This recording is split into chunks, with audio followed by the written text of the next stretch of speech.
compensações que Jesus promete aos aflitos da terra não podem ocorrer senão na vida futura. Sem a certeza do futuro, essas máximas seriam um contrassenso. Bem mais, seriam um engodo. Mesmo com essa certeza, compreende-se dificilmente a utilidade de sofrer para ser feliz. E disse mais ter mérito. Mas então, pergunta-se por que uns sofrem mais do que os outros. Por que uns nascem na miséria e outros na opulência, sem nada terem feito para justificar essa posição? Por que a uns dá mais do que aos outros, e aos outros parecem sorrir? Mas se compreende que ainda é menos viver o bem do que os males, tão desigualmente repartidos entre o vício e a virtude, ver os homens virtuosos sofrerem ao lado dos homens maus que prosperam. A fé no futuro pode consolar e levar à paciência, mas não explica essas anomalias que parecem desmentir a justiça de Deus. Entretanto, desde que se admita que Deus não pode concebê-lo sem imperfeições infinitas, ele tanto pode dar o poder e toda justiça e toda bondade. Sem isso, ele não seria Deus. Se Deus é soberanamente bom e justo, não pode agir por capricho nem com parcialidade. Deus colocou os homens sobre o caminho dos ensinamentos de Jesus, hoje, julgando-os bastante maduros para compreendê-las, e revelou inteiramente pelo Espiritismo, a se dizer na voz dos Espíritos.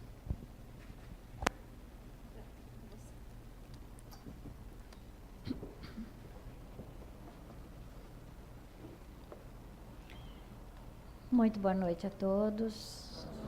Recebo um abraço bem apertado, nosso e dos nossos companheiros do Centro Espírita Fé, Cristo e Caridade. O tema que escolhemos para hoje é de suma importância para nós espíritas, porque trata exatamente de um dos princípios básicos da doutrina, que é a reencarnação, e a ligação dela com a nossa memória. Isso porque a reencarnação, que todos sabemos, né, é um processo, é a capacidade que o indivíduo tem, que o espírito tem, como princípio básico, de renascer, porque uma única encarnação seria impossível para a evolução, que é o objetivo maior e final dos espíritos. Então, essa possibilidade de nascer de novo chama-se reencarnação, e nós vivemos múltiplas existências como espíritos para atingirmos o processo da perfeição relativa para o qual fomos criados. Então, é um processo. E existe uma frase representativa dessa ideia da reencarnação, que se encontra justamente no Dolmen de Allan Kardec, no Père Lachaise, em Paris, que diz: nascer, morrer, renascer ainda e progredir sem cessar, tal é a lei. Então, coloca como básico, não é uma frase dele que se encontra nas obras da codificação, mas é uma síntese que foi feita pelo pessoal e colocaram depois no túmulo de Allan Kardec. Então, a reencarnação, ela passa a ser representada nesse momento, nesse processamento das várias vidas que nós, como espíritos, temos. Nascemos sempre com corpos novos, portanto, não se confunde com ressurreição, na ideia dos judeus, mas nós temos um corpo novo, sendo o espírito uma individualidade que renasce constantemente. E Allan Kardec, quando desenvolve o trabalho da codificação, na questão 393 de O Livro dos Espíritos, ele faz uma pergunta que todas as pessoas costumam fazer quando se fala da reencarnação. Dizem eles, apesar de que ela leu sobre as aflições, mostrando a necessidade do sofrimento, por que ele existe, e que muitas pessoas até não aceitam, não conseguem compreender por que sofre. Muitas vezes porque vê apenas uma única existência, nasceu, não fez nada de mal, por que sofre? Né? Então a pergunta é bem comum e lógica para as pessoas. Mas Allan Kardec, ele pergunta nessa 393, como pode o homem ser responsável por seus atos e resgatar as faltas que não se lembra? Garanto que na cabeça de todos já passou essa pergunta. E a resposta nós vamos dar no decorrer da própria palestra, que vai tratar exatamente do assunto.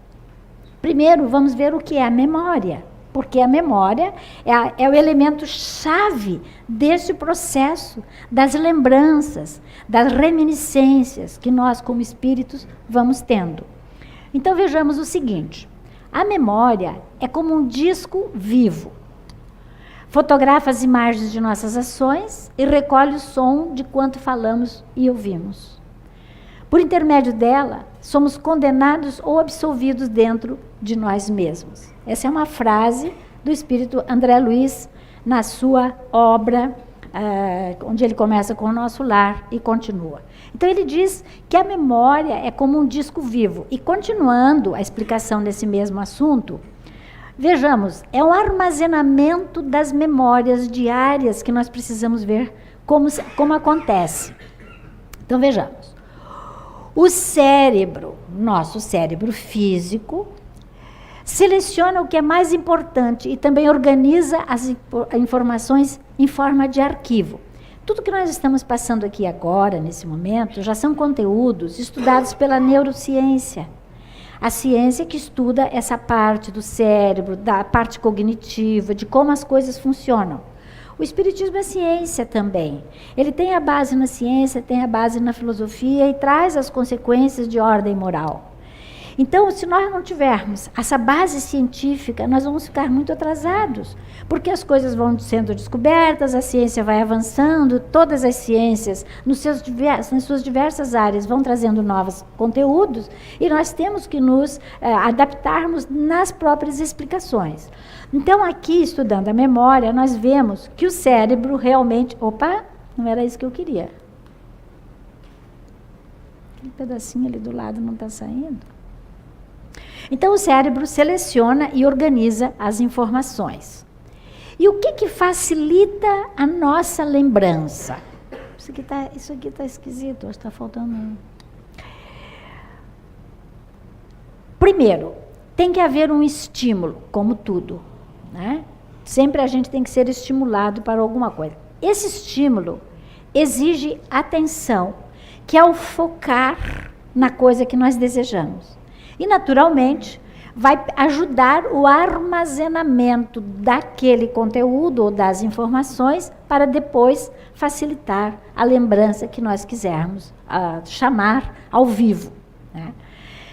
O que facilita a lembrança? Maior emoção, maior lembrança. Quanto mais nós temos envolvimento emocional, mais nós guardamos. E o envolvimento emocional positivo e o envolvimento emocional de ordem negativa também. Traumas, frustrações, problemas graves que possam nos acontecer, nós guardamos com maior facilidade. E a seleção das prioridades. Como nós vivemos num mundo muito agitado, todo mundo tem sua família, sua escola, tem trabalho, tem tantas coisas, nós temos que priorizar determinados assuntos, determinadas informações, que é uma forma, inclusive, de defesa do nosso próprio corpo. Então, vejamos aqui o que nos diz. A memória é uma faculdade implacável de nossa inteligência, porque nenhuma de nossas percepções jamais é esquecida. Olha, atenção para isso, né? Logo que um fato nos impressionou os sentidos, fixa-se irrevogavelmente na memória. Pouco importa que tenhamos conservado a consciência dessa recordação. Ela existe e é indelével. Está marcada. Esse é de Leon Denis, no livro O Problema do Destino e da Dor, e mostra justamente que tudo que passa pela nossa vida é guardado, é registrado. Mas nem tudo está direto na nossa consciência imediata. Agora, nesse momento, nós estamos vivendo uma parte consciente aqui. Espero que todos estejam atentos, prestando atenção na palestra. Mas nós todos temos um passado próximo, a médio prazo e distante. que vai ficando de forma aprofundada. Isso tudo, diz Leon Denis, que é um filósofo, o maior filósofo do espiritismo, que viveu após o codificador, e as obras dele não eram mediúnicas, eram escritas por ele mesmo. E ele diz, então, não importa se nós conservamos a consciência, ela existe, é indelével, está realmente registrada. E as lembranças ficam preservadas, classificadas, ordenadas e adequadas às consultas, de acordo com a nossa necessidade, com a nossa utilidade. Nada é inútil. Tudo deve estar sendo previsto para uma finalidade, para um objetivo, para algo que nós possamos aproveitar e melhor usar naquilo que nós estivermos querendo como objetivo. Mas vejam que elas ficam preservadas. Elas não se acabam, elas não se apagam, né? Há uma classificação natural que nós mesmos vamos fazendo e que se encaixa na chamada que nós vamos fazendo. Qualquer um de nós, por menos organizado que seja, nós saberemos priorizar as coisas quando nós queremos e temos um objetivo e temos uma utilidade para fazer. E aqui elas são, então, ordenadas e adequadas às consultas, porque quando nós não pudermos acessar, por não termos a condição adequada, elas não virão, elas ficarão bloqueadas gradativamente. Nós já vamos ver adiante como isso acontece. Então, vejamos. Há um sistema de memória chamado condensada, que estabelece o seguinte: as desestruturas, quer dizer, as coisas que não estiverem devidamente estruturadas, equilibradas, harmonizadas, registradas e não elaboradas ou neutralizadas durante a encarnação, são somatizadas e permanecem além da morte. Eu vou pôr tudo aqui, depois eu faço uma explicação só. São gravadas no inconsciente, que envia mensagens ao consciente sob a forma de tensões ou sofrimentos físicos, emocionais ou psíquicos. Então, veja bem, nós temos situações, traumas, por exemplo, que é uma palavra que todo mundo conhece e todo mundo sabe o que é, né? Que fica registrada. E se nós não trabalharmos das coisas mais simples às coisas mais complexas, elas permanecem. Por isso que a gente diz assim, nós temos que trabalhar os nossos problemas. Porque se os problemas existem, eles têm que ser decodificados em nós. É como se a gente tem que assimilar o problema. Ou seja, no Evangelho segundo o Espiritismo, existe uma bela página que fala da resignação. Se nós temos um problema, seja ele provocado por nós, seja ele provocado por outra pessoa, mas que nos atinge, que nós estamos com ele envolvido, nós temos que trabalhar isso. E nós temos que trabalhar da melhor forma possível. Temos que buscar trazer para dentro de nós, assimilar, decodificar, fazer uma tradução da problemática e buscar as soluções mais adequadas para que a gente possa realmente resolver. E se nós não temos a possibilidade da resolução, se não está na nossa competência, se nós não temos uma autoridade, seja ela emocional, seja ela intelectual, seja ela espiritual, para resolver o problema, nós vamos então somatizar e vamos levar conosco para a vida espiritual.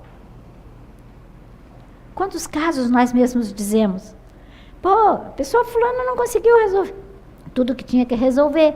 Como é que fica isso? Agora morre e tudo fica aí. O problema fica, papapá. Nós estamos vendo isso no Brasil hoje. E muita gente pergunta isso. Ninguém vai responder pelo que está fazendo, como é que fica? Mas o Espiritismo tem resposta imediata. Existe a lei da reencarnação. Não estamos desejando vingança, não é nada disso. É lei natural. Cada um colhe o que planta. E quando nós temos a problemática, nós somos obrigadas a resolver, porque senão nós realmente vamos levar além da morte. E não é conveniente. E quando nós não conseguimos, vamos levar e depois vamos trazer de volta. E ficam gravados onde? No inconsciente. Lá dentro. onde nós vamos trabalhar mais tarde, porque ela fica guardada e nós não lembramos depois. Então, vamos ver agora o que acontece.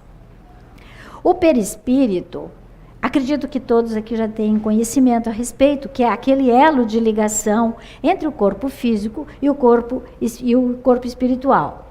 Allan Kardec deu o nome de perispírito. Paulo de Tarso usava corpo espiritual. Os russos dão o nome de corpo bioplásmico. Então, mas o que acontece? É aquele elo de ligação. Quando nós estamos aqui, como estamos agora, nós somos 3 elementos básicos. Nós somos o corpo físico, o perispírito e o espírito. Quando nós deixamos o corpo físico pela morte, nós vamos então, levamos o nosso perispírito, que é o que, de uma forma semimaterial, dá vida, dá corpo às coisas.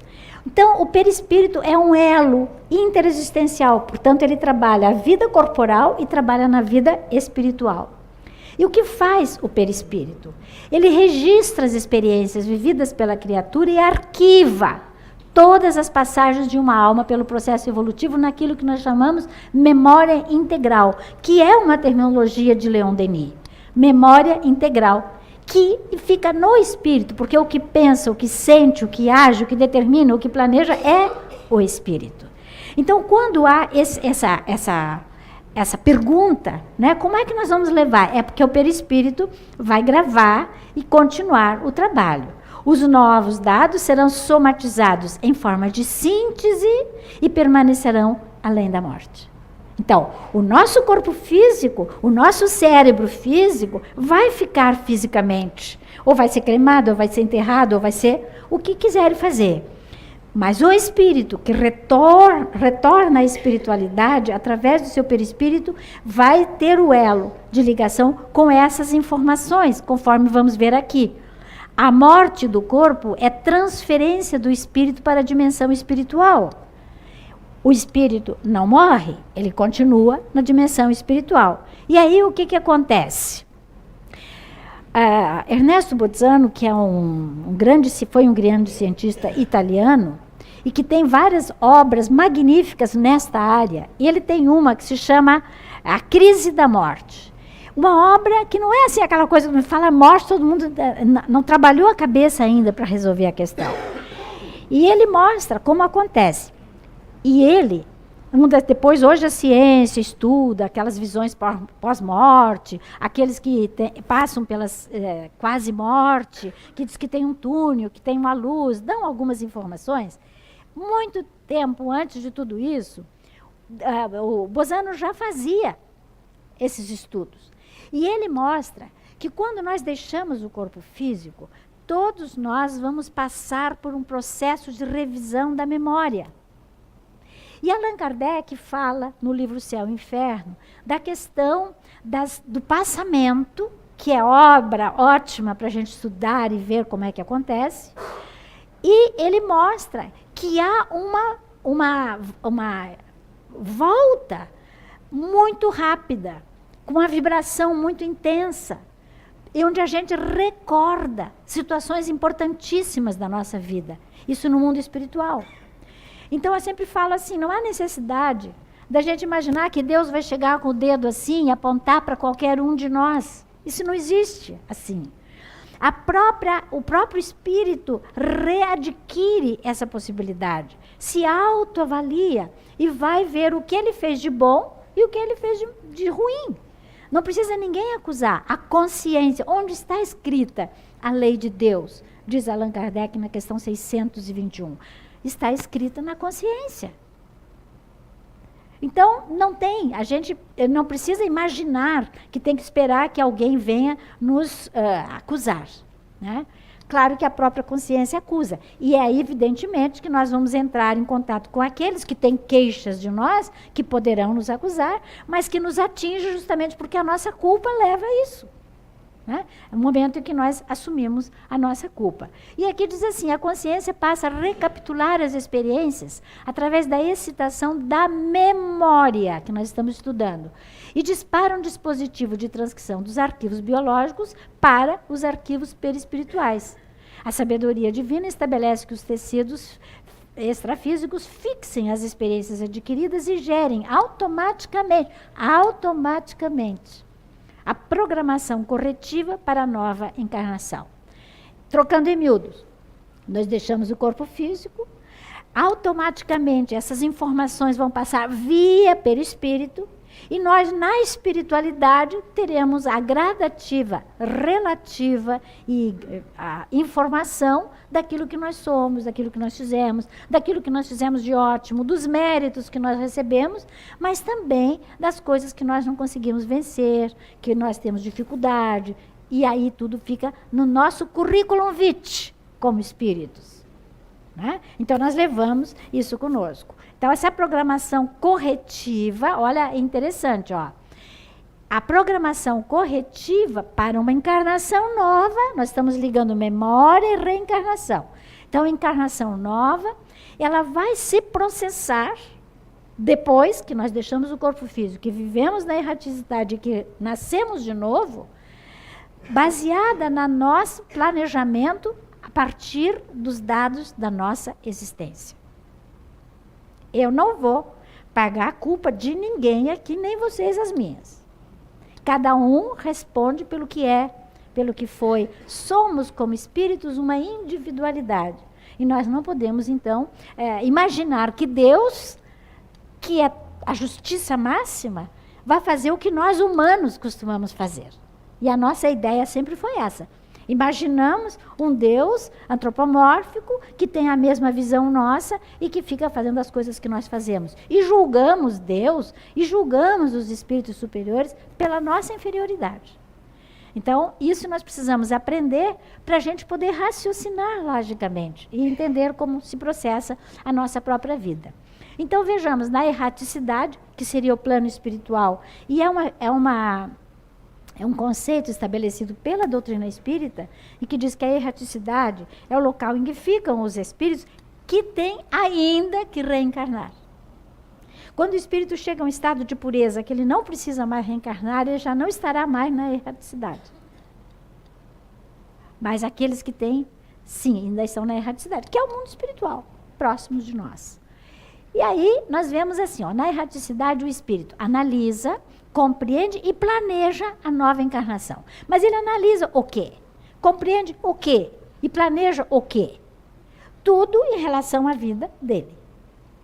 Né? E das pessoas com as quais ele convive, com aqueles que ele tem afeto, com aqueles que ele tem desafeto. Porque a lei divina é de amor. E nós temos que buscar chegar a esse nível de amorosidade. Então, quem tem mágoas, quem tem problemas com as pessoas, elas têm que procurar trabalhar para que não se torne um dado que não é trabalhado e levamos conosco aquele monte de lixo, como dizem, o lixo mental, o lixo emocional, o lixo intelectual, etc. Temos que trabalhar isso para a gente poder, então, programar uma vida melhor. E aí, continuando, a alma se prepara para renascer. Vejam como é interessante todo esse processo, né? O espírito perde a consciência. Então, agora, meus irmãos queridos, vocês têm que fazer uma abstração, vocês têm que ir para a espiritualidade agora, né? Nós falamos como é no corpo físico, matamos o espírito aqui, ele já entrou no mundo espiritual. Agora ele já trabalhou, já viu tudo que fez, já fez a revivência mnemônica, já viu os erros, já analisou, já planejou e agora ele volta ao mundo físico para uma nova existência. Então, aquilo tudo que ele fez, que a pergunta que Allan Kardec fez na 393 é: como é que ele vai lembrar de tudo isso? Então, aqui nós vamos ver como acontece, né? O espírito perde a consciência no mundo espiritual, quando ele vai renascer, quando já tem o pai, a mãe, todo mundo, ele passa por um processo de esquecimento, que Allan Kardec explica muito bem na Gênese, quando ele fala da Gênese, da volta do espírito ao mundo corporal, no Livro dos Espíritos e na Gênese. Então, o espírito perde a consciência e começa o esquecimento do passado. Ele vai perder, tanto que quando o nenenzinho nasce, ele não lembra de nada, né? Os movimentos vibratórios do perispírito diminuem ao mesmo tempo que a memória se esvai. E aí, o que acontece? Diz o nosso querido, o grande, eu adoro os livros dele porque são excelentes, né? Um véu cada vez mais espesso envolve a alma e apaga-lhe as radiações interiores. Todas as impressões de sua vida celeste e do seu longo passado volvem às profundezas do inconsciente. E a imersão só se realiza nas horas de exteriorização ou por ocasião da morte. Então nós vimos que na ocasião da morte voltou porque a pessoa teve as reminiscências. E agora que ele renasce só por uma exteriorização ocasional, como nós vamos ver adiante. Que agora ele passou pelo processo de esquecimento e não vai mais poder continuar. Na gestação, né, o bebê registra as experiências e todas as emoções, informações que a mãe passa. Por isso que para nós espíritas, tratarmos o processo gestacional e toda a vida intrauterina é muito importante. Nós valorizamos muito a vida gestacional do bebê. Porque a gente diz, imagina, é uma sementinha, é uma bolinha que está se formando, é não sei o quê. Mas à medida que ele vai crescendo naqueles 9 meses de vida intrauterina, ele vai adquirindo as condições necessárias na sua formação biológica, anatômica, fisiológica, tudo. E tudo o que a mãe vivencia, de modo geral, ela transmite para o bebê. Então, uma gestação muito agitada, sofrida, muitas vezes apanhada, como a gente infelizmente sabe que acontece, gera uma problemática incrível para aquele espírito que está renascendo. Que nasce pequenininho, ele não vai contar nada para você que ele viu, que ele ouviu, etc. Mas isso vai se refletir automaticamente na vida dele, se ele não for um espírito altamente desenvolvido que neutralize aquela ação. Como ninguém sabe, o melhor é fazer uma boa gestação, né? Se quem quiser aí gestar, se prepare. Aí o espírito renasce. Ele vem, a criança nasce sem consciência de si. Ninguém vai pegar um bebezinho na maternidade, ou que esteja com 2 meses, com 3, e tem consciência de si. Ele não tem. É o animal mais dependente, é o homem. Todos os animais do reino animal se desenvolve rapidamente. Por quê? Porque todo o ato inteligente dele, na parte instintiva, ele vai fazer tendo em vista a preservação da própria vida. O homem não. O homem é um espírito inteligente, que pensa, que raciocina, que reage, que tem uma memória que vai ser trabalhada. E por isso ele não tem consciência mais. Por quê? Porque as imperfeições dos órgãos opõem a livre manifestação do espírito.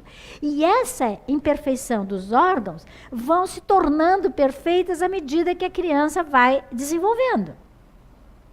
A criança nasce pequenininha, completa. Você olha, ela tem cabeça, corpo, membros, ela é completa. Tem fígado, tem coração, tem intestino, tem tudo. Tem boca, tem laringe, tem língua, tem olho. Por que ela não fala? Por que ela não anda? Por que ela não faz isso? Por que ela não faz aquilo? Né? Porque a estrutura neuronal dela não está formada. E ela vai se formando durante as experiências da vida física, e à medida que ela vai se desenvolvendo, ela vai trazendo novamente os registros. Se nós tivéssemos uma coisa, é assim, ó. Nós nascemos e chegamos ao auge da vida adulta, vamos descendo no idoso, até o momento do decesso final do corpo físico, quando nós deixamos o corpo físico. Quando nós renascemos, nós vamos renascer novamente do simples para o complexo, e vamos do bebezinho para chegar novamente à idade adulta, e daí o processamento é genético, é natural e faz parte do desenvolvimento do ser humano. Então, essa estrutura neuronal que está ligada ao cérebro e todo o seu processamento não está formado, e a criança, então, precisa dessa formação para ela ir se manifestando. Aí, quando ela vai crescendo, ela vai tendo aquelas condições naturais. Motoras, quando ela vai sentar, encostado, depois sozinha, depois ela vai ficar em pezinho, ou ela vai engatinhar, depois ela vai ficar em pezinho, depois ela não precisa dizer, agora eu vou dar um passinho. Ela não faz isso.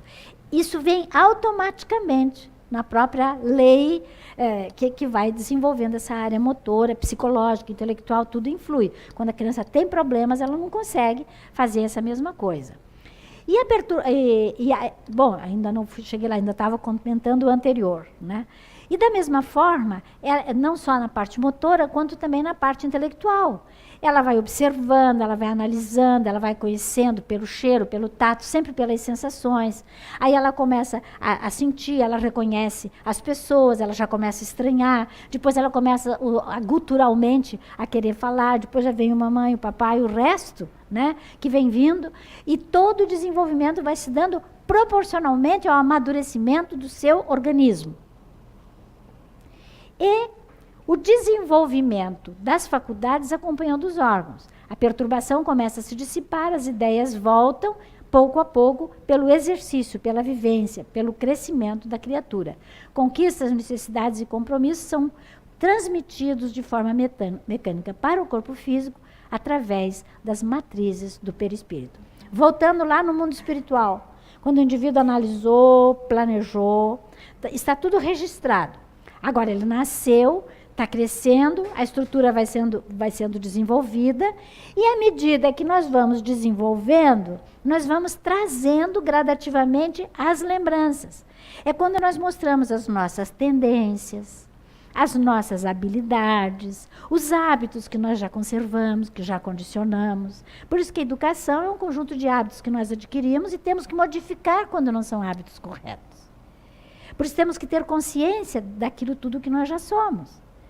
E é por isso que você tem 5 filhos, são 5 dedos da mão, todos eles são diferentes, não tem 2, nem gêmeos são iguais, são todos eles diferentes. Porque cada uma individualidade tem toda a sua problemática. Nasceu do mesmo lugar, os pais são os mesmos, né? A organização fisiológica é totalmente igual, mas não são iguais, são diferentes. Então essa mecânica vai acontecendo, né? Aprender é recordar, dizia Sócrates. O interessante é que o que eu trouxe voltou. Acho que mudou lá. Estou sentindo diferente. Então, nós estamos vendo aqui a história de Platão e Sócrates, mas eles já diziam, tanto Sócrates dizia através da escrita de Platão, foram filósofos tão conhecidos, filósofos gregos, que são até hoje citados e são precursores da doutrina espírita, lá no próprio Evangelho diz, ele fala, aprender é recordar. Aprender é recordar, porque justamente cada um de nós, ao renascer, vai recordar automaticamente tudo aquilo que já fez.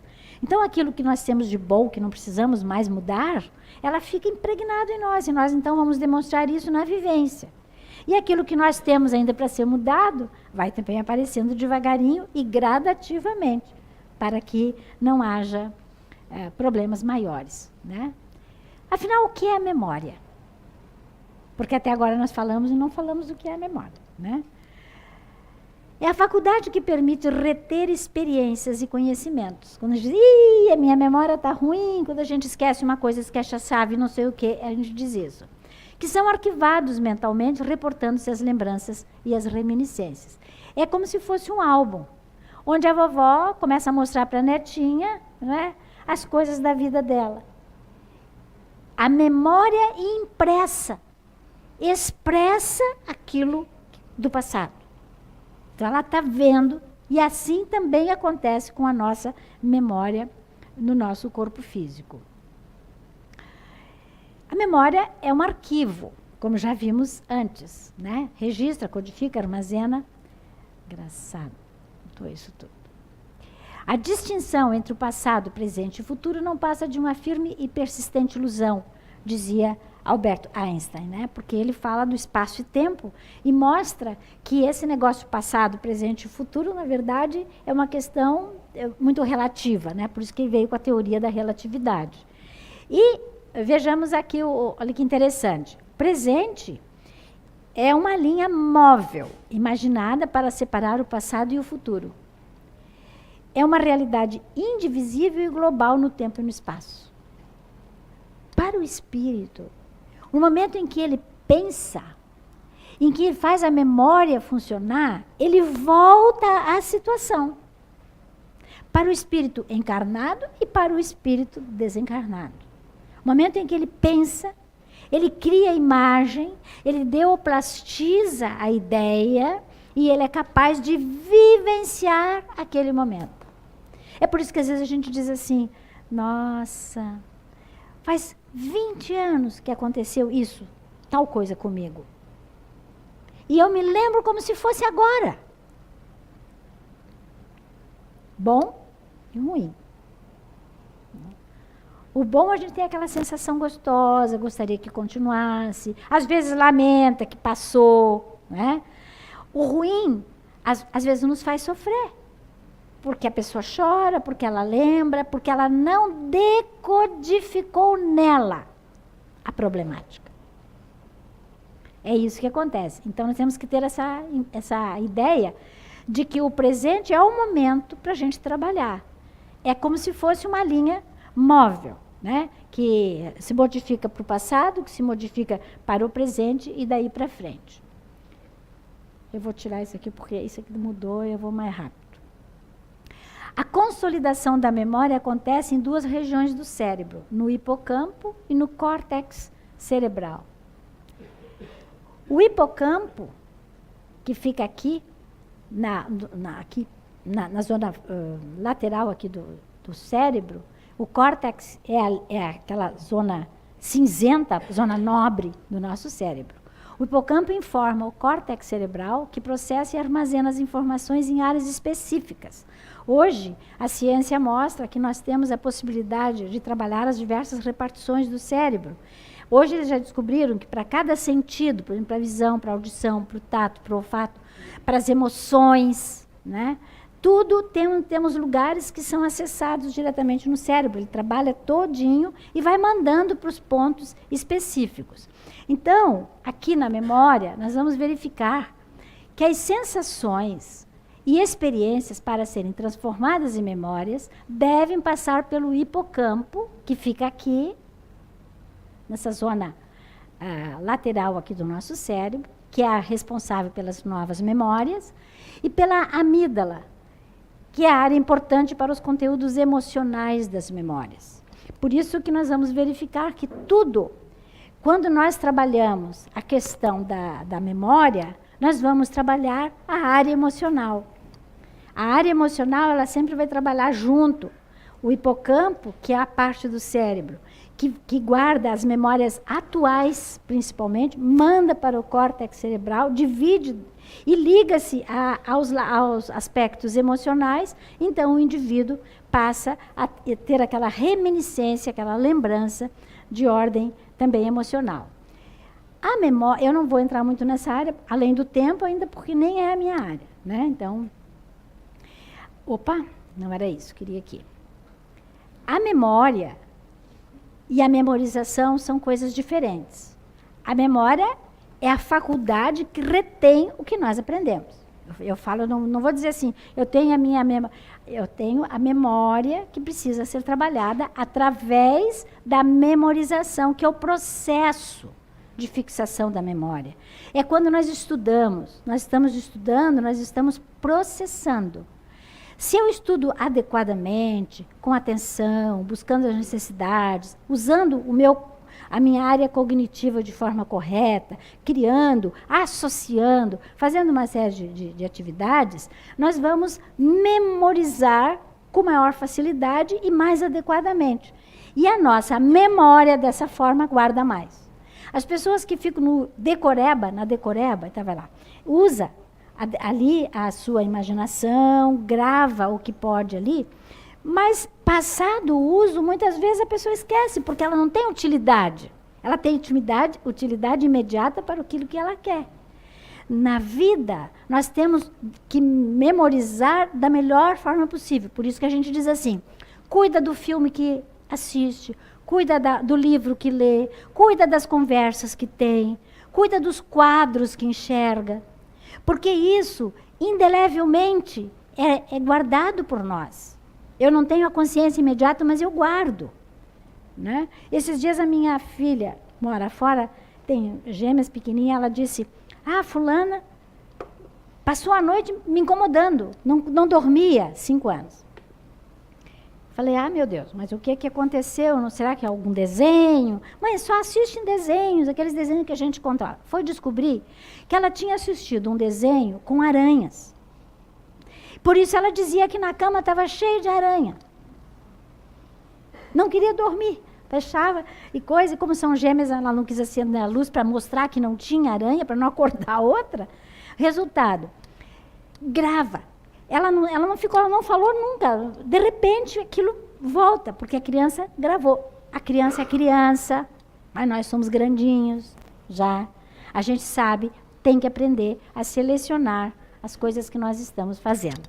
E, olha só, para armazenar e durar a informação, precisam algumas qualidades. Interesse, atenção, intensidade, paixão naquilo que faz, emoção.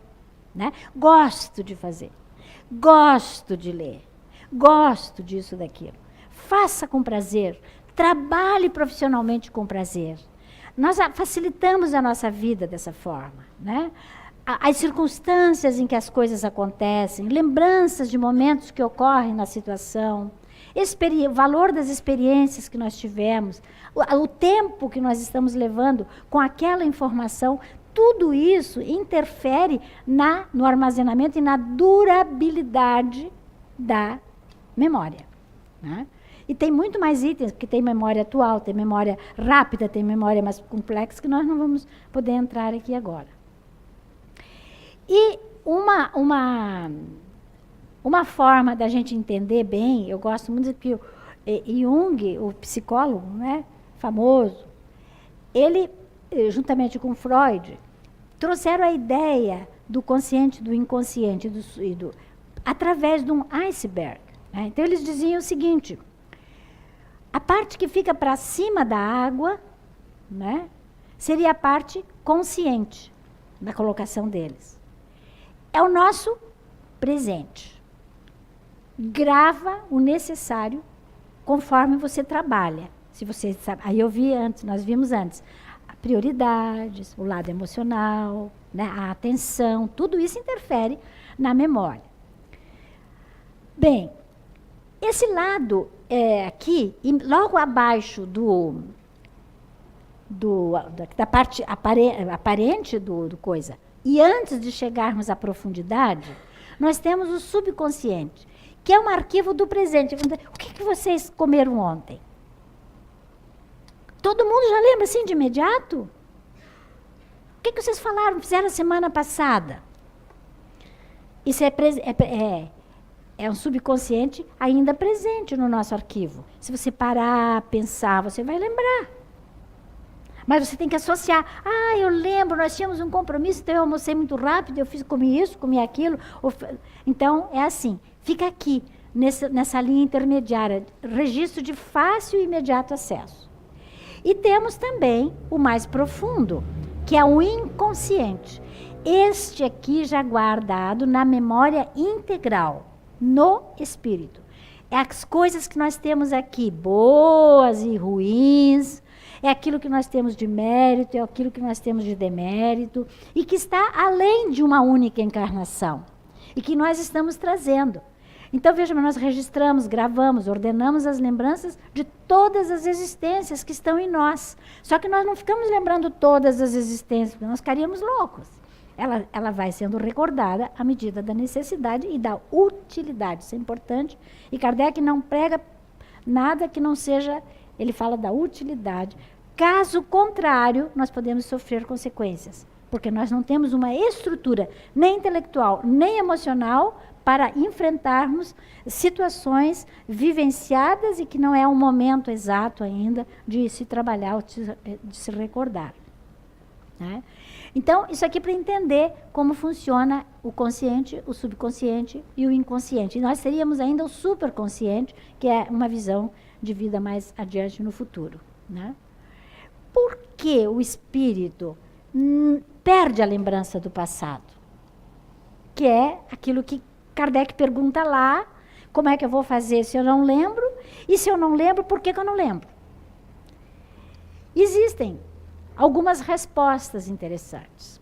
Primeiro, por razões biológicas. O cérebro virgem, nenenzinho nasce, bebezinho, não tem nada. O novo organismo age como um apagador. Então, já vimos que ele esquece, então ele não vai recordar aqui. O movimento vibratório amortecido pela matéria é excessivamente fraco para que o grau de intensidade e duração necessário das recordações possam ser obtidas durante a vida atual. Quer dizer, nós estamos num corpo novo, nós estamos com um cérebro novo e que indelevelmente deve ser acionado, marcado, para que a gente possa realmente vivenciar. Então, razões biológicas. O corpo físico não auxilia para que o espírito possa se manifestar naquele momento. Sabemos que o corpo físico é um instrumento, né? E você vê, por mais lúcido que seja o espírito, se ele tiver um trauma, por exemplo, no cérebro, ele não vai poder utilizar aquele ali. Então, ele vai ter reações que ele, lúcido, não consegue manifestar porque o cérebro físico não lhe oportuniza. Da mesma forma, coisas positivas, quanto também as coisas negativas. Ele vai ter que construir uma nova oportunidade. Razões filosóficas, né? Por misericórdia divina e também para a proteção nossa, como espíritos. Por que que isso acontece? Lá no Livro dos Espíritos, na questão 392, diz assim: sem o véu ficaria ofuscado, como quem sem transição saísse do escuro para o claro. Esquecido do seu passado, o espírito é mais senhor de si. Porque no uso do livre-arbítrio, ele tem muito mais condição de trabalhar. Aqui, o seguinte, que são as últimas que eu coloquei aqui, por razões pedagógicas, nós temos biológicas, filosóficas e pedagógicas, na parte didática mesmo, da justiça divina. O que diz a doutrina? Ela diz assim, ó, a lembrança do passado, ou do pretérito, adicionada aos amargores de uma nova existência, poderia turbar e criar embaraços para o espírito. Eis porque ele apenas se lembra do que aprendeu e lhe é útil. Então, tem aquela explicação. A pessoa poderia ser até humilhada, ou sentir-se humilhada, se ela lembrasse de situações que ela fez, que ela vivenciou, que ela provocou, e que agora, porque quando nós reencarnamos, em família mesmo, nós estamos aqui com os nossos afetos, aqueles com quem nós temos afinidade, etc. E também temos conosco desafetos. E às vezes os desafetos são tão graves, que se nós soubéssemos que nós causamos um grande problema para a mãe, por exemplo, ou para um irmão, ou nós estamos recebendo um filho pelo compromisso de culpa que nós temos de um passado em que nós lhe prejudicamos.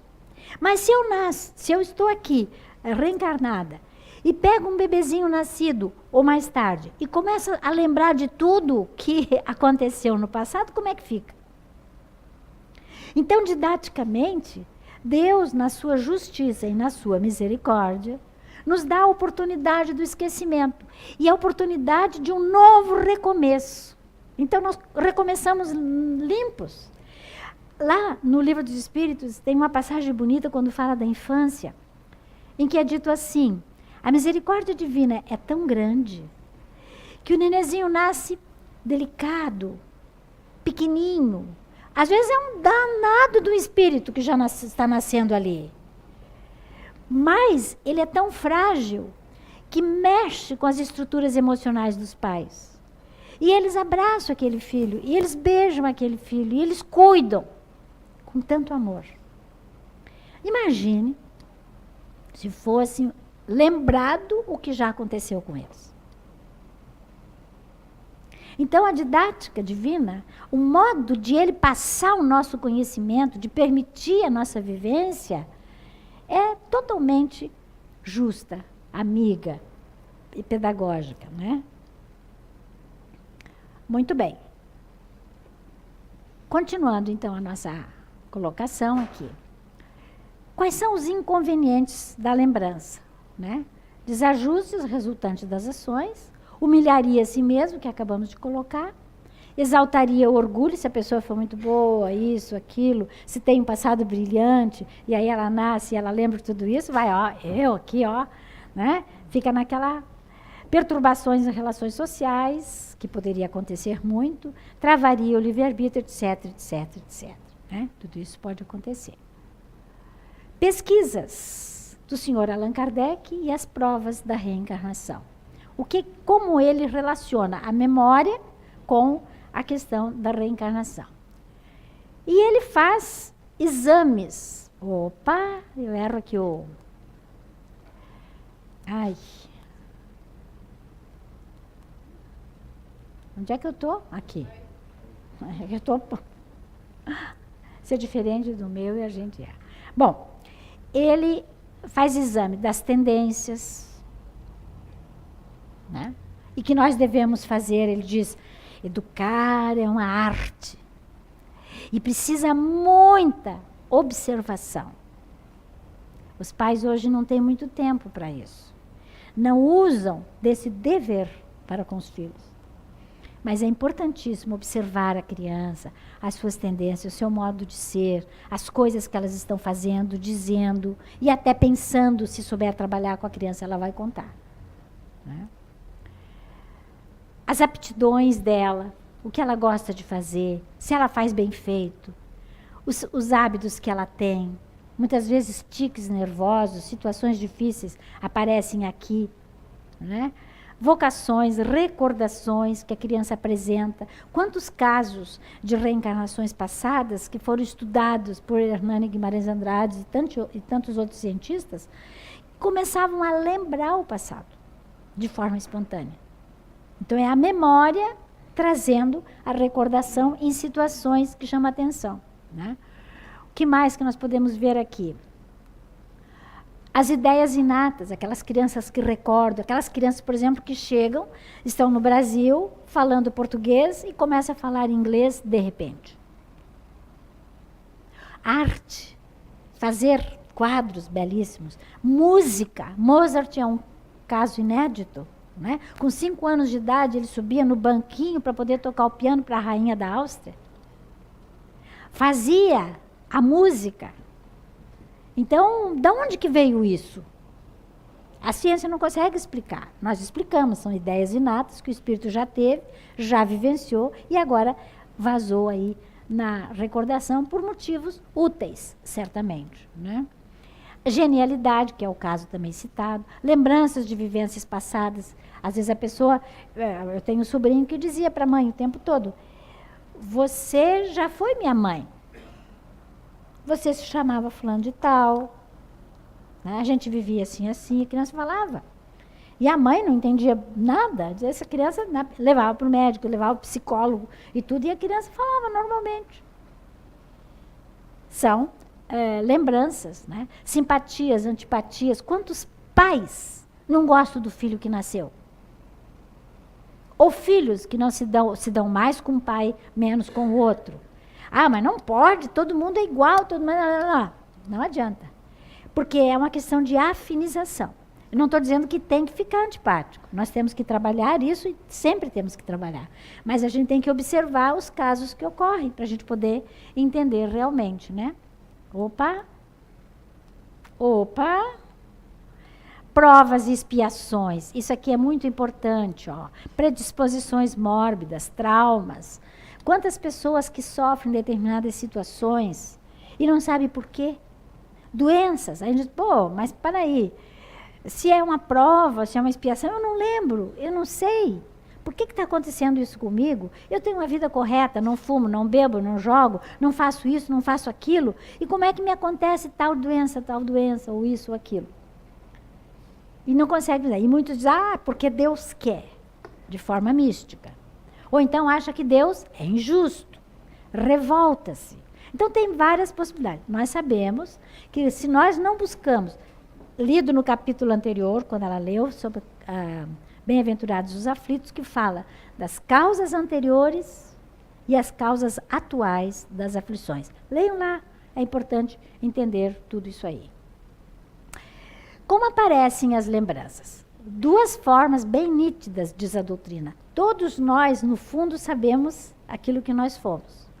A voz da consciência, né? E a reminiscência, as lembranças, situações como hábitos, como tendências, né? O que eu gosto, o que eu não gosto, a minha vocação. Né? Essas são coisas que vão trazendo, e se a gente se auto-analisar, por isso hoje tanto se fala no tal do autoconhecimento, né? Porque a gente precisa se conhecer para a gente saber quem é. Então, é a forma que aparecem as lembranças. Evocação, né? Capacidade de buscar na memória aquisição armazenada, de forma natural ou provocada. Existe forma provocada via psicólogos ou especialistas, e da vida atual ou passada, que também seria provocada. Tá? Então, evoca. Às vezes a pessoa, existem muitos casos, a gente recebe muito isso na casa espírita. A pessoa chega e diz, olha, eu tenho uma saudade que eu não sei explicar. E eu vi uma porção de cabecinha se mexendo aí. Né? Eu tenho uma saudade que eu não sei explicar. Tenho um pouco de melancolia, né? Uma tristeza leve, mas tenho. Eu olho para o mar, eu tenho alguma coisa que parece que eu lembro, parece que eu estou esperando alguma coisa ou alguém. São evocações da própria memória, que nós não conseguimos identificar de fato, né? Mas só possivelmente é coisa que nós já estamos trazendo com certeza, né? A chamada memória extracerebral, né, que retrata os arquivos do passado nas recordações espontâneas, as ideias inatas, por exemplo, é um caso. É como se fosse, na verdade, um espelho, né, onde a gente começa a ver o eu real mesmo. Por isso que hoje a psicologia usa tanto a palavra espelho, né, trabalha muito. Hoje é uma metáfora utilizada, é uma técnica utilizada para a pessoa se ver, se olhar. Vai além da própria visão no espelho. E durante o sono, quando nós emancipamos, né, a alma se desprende e o espírito, então, tem encontros com pessoas, em locais, porque o corpo fica dormindo fisicamente, fisiologicamente deitadinho, e nós, espíritos, saímos e vamos para a espiritualidade. E lá nós vamos buscar aqueles com os quais nos semelhamos, gostamos, simpatizamos. Ou nós somos também arrastados pelos que não gostamos, pelo sofrimento, que é tanta gente que agora, eu tive um pesadelo essa noite. Né? Todos nós estamos sujeitos a esse tipo de coisa. Deitou, dormiu, saiu, emancipou. Então, isso também é uma forma que pode trazer a memória. Por quê? Durante a emancipação, nós podemos ter recordações do passado. E André Luiz nos diz que os espíritos nos ajudam muito nesse trabalho, quando durante o sono dão determinadas explicações das nossas provas, das nossas expiações, dos nossos problemas que nós não conseguimos entender. No mundo espiritual, eles explicam, quando nós voltamos ao corpo físico, nós não lembramos de tudo o que aconteceu. Porque se eu durmo 8 horas e só lembro frações de segundo, por quê? Porque o cérebro não registra todas as sensações e não consegue decodificar as percepções psíquicas. A vibração no mundo espiritual é muito rápida. O espírito, ao deixar o corpo físico, ele está livre. Então, ele está vivendo uma outra dimensão. E aqui nós somos pesados, né? Para caminhar, para andar, para fazer tudo, porque nós temos um corpo físico, material pesado. Então, nós estamos vendo. Se você vai para a água, você já sente outra leveza. E assim por diante. Então, quando ele vai para o mundo espiritual, ele tem reencontros, uma porção de coisa, mas não lembra de todo. Mas no momento certo, que há necessidade, vem a reminiscência. Engraçado. Parece que eu encontrei com a minha mãe. Parece que eu falei com ela. Eu tenho tão nítida lembrança. Mas eu não sei, não me lembro o que nós falamos. Isso acontece, né? Por quê? Porque nós não conseguimos registrar tudo. Existem coisas que nós registramos. Quando for necessário e útil, nós registramos. Para consolo, para explicação, etc. E já terminando, né? Também quando há regressões a vivências passadas, que pode ser que é feito por profissionais, né? Ou às vezes é feito automaticamente, em que a pessoa recorda situações da vida intrauterina ou até antes da vida intrauterina. Na casa espírita, não se faz regressão. Isso é feito por profissional competente, que conhece técnicas e que, assim, o objeto e o objetivo da casa espírita não é esse lado.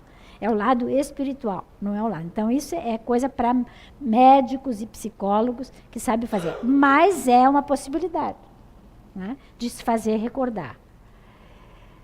E agora, então, a frase final para a gente terminar a nossa palestra, onde nós vemos, olha, essa lúcida colocação. Cuida de viver com intensidade e sem cansaço as horas da existência, deixando-as passar com real aproveitamento, de modo que a recordação delas não te cause remorso ou lamentação. Aquele nosso presente, o nosso dia a dia, deve ser vivenciado de tal forma, nessas horas da nossa existência, que a gente não tenha vergonha de recordar, que não tenha vergonha de contar. E aí termina Joana de Ângeles, no Momentos de Consciência, ela diz: os momentos de consciência profunda proporcionam a memória da plenitude, passo inicial para a integração no espírito total da vida. A nossa mentora, Joana de Ângeles, que escreve através da psicografia de Divaldo Pereira Franco, então nos deixa essa recordação. Agradeço a direção da casa e a todos que acompanharam a nossa palestra e desejo um bom trabalho e belas recordações.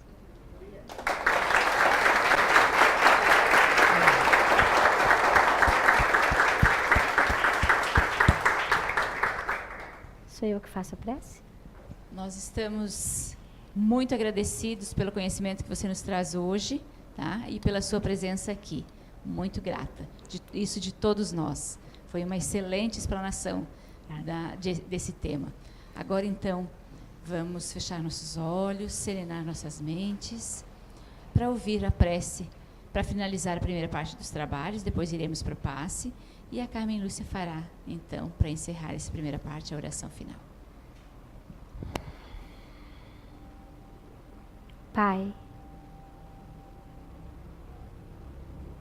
transborda de alegria e de felicidade nossos corações, por estarmos aqui, por termos a oportunidade de refletir e melhor compreender os ensinamentos que a tua doutrina nos oferece.